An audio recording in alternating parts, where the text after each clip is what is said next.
Bismillahirrahmanirrahim. Assalamu alaikum. It's a history period of class 7, lesson number 3, lecture number 4, part A. So students, take out your books. Open page number 36. The heading is the rich and the poor. So write date at the top of the heading. Before the war, class distinctions were quite rigid. In general, people kept very much to the class in which they had been born. Whether this happened to be the nobility, the middle or working classes. Students world war one के कुछ effects में से एक effect ये भी था जो rich और पुअर के दरमियान पे पड़ा, यानी जो रिच और पुअर के दरमियान डिफरेंस था उस पर क्या इफ़ेक्ट हुआ वर्ल्ड वॉर वन के बाद, वो हम इस हेडिंग में पढ़ते हैं।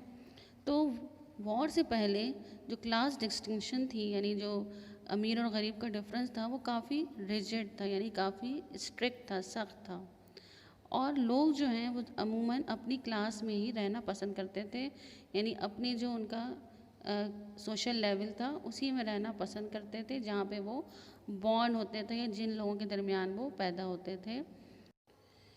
और ये नोबिलिटी की वजह से भी हो सकता था, यानी नोबल जो तबका होता था, जो ज़्यादा इज़्ज़तदार तबका कहलाता था। उसके अलावा एक मिडिल क्लास होती थी और एक वर्किंग क्लास, जो जिसमें ज़्यादातर वर्कमैन आ जाते थे, right. During the war, noble and laborers had fought side by side and died side by side. जंग के दौरान जो मुअज़्ज़िज़ तबका था और जो लेबरर्स थे यानी मज़दूर तबका था, वो साथ ही साथ लड़ भी रहे थे और साथ ही साथ वो उनकी जानें भी जा रही थी। After the war, working people were not prepared to accept their former position as second class citizens.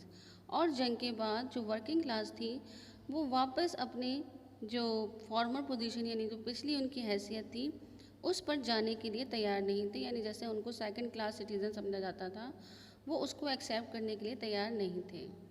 They know longer believe that the nobles were somehow better than they were, और अब वही मानने के लिए तैयार नहीं थे कि नोबल्स जो हैं यानी वो जो इज़्ज़तदार तबका है वो हमसे बेहतर हैं किसी भी तरह से। There was still the difference in income, of course, but much of the old respect for the aristocracy had disappeared. लेकिन जंग के बाद भी अभी भी जो मुख्तलिफ तबकात थे उनकी इनकम में काफ़ी डिफरेंस था, लेकिन फिर भी जो पुराना जो अरिस्टोक्रेसी कहते हैं स्टूडेंट्स, जो किसी एक तबके की उजारादारी होना और उसकी जो हर चीज़ उसकी मानी जाए और उसकी चले, तो उसका काफ़ी हद तक ख़ात्मा हो गया था। Student, lecture is continue in the next video, which is part B. So stay tuned.